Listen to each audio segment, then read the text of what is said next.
درود هموطنان عزیز. ما بختیار شاخف هستم. شکرانه خدا خیر ایروز که ما کار دبر اومدیم اینا پاцієنت‌های پیشینمون چندین سال پیش توبت گرفتگی کدامش فهمیده استن الکی اومده استن ای خرسندیشون اومده استن خیلی با خشون گپ زنن. خیر سلام علیکم اول خدا را شکر که می برای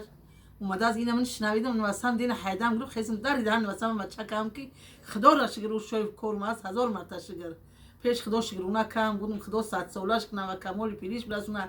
اول خدا من دیم همی زنده کرد من می نداشتم در دنیا میزی میخی زندگی ولی با خدا را شکر با اینا زدیق شدم چند وقت برای گریستم که امور خدا دادم با اینا مزاج گرفت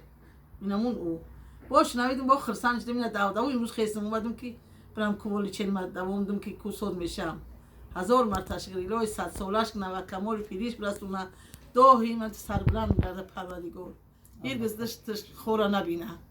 دائم چشمی دشمنش کور شود خودش شد. از رحمت یکی از پاцієنت‌های پیشینه ما بود که پسته نمیآید ما دا توبت میگیره میرود. 3 سال شد.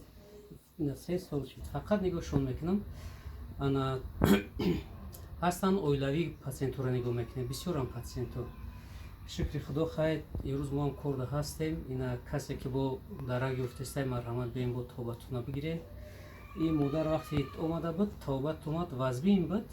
در گردنش اسیافیت داره میونش هم اسیافیت داره این حالت داره که اسیافیت هست ویتیژنی کردن ممکن نیست کشیدن ممکن نیست گردن تودن ممکن نیست مساج ممکن نیست ایرا فقط چیلیکو در کار که حسیو داشته باشه و توشکش قطی کار کنی اسیافیت را ای گوشتو جیدو کنی بگیری کانال بکشوی گریجه برای گریجه کانال کشودن در کاره این رو را که هر کس نمیدونه ما با همین رو مادر با پاپو خیزوندیم شکرانه خدا ما خدا ما را سبب کردی با خیست خیلی 1000 رحمت کلام بینندگان عزیز خدا همه شما را نگهدار باشه. خدا تو 100 سالت نپرد. الله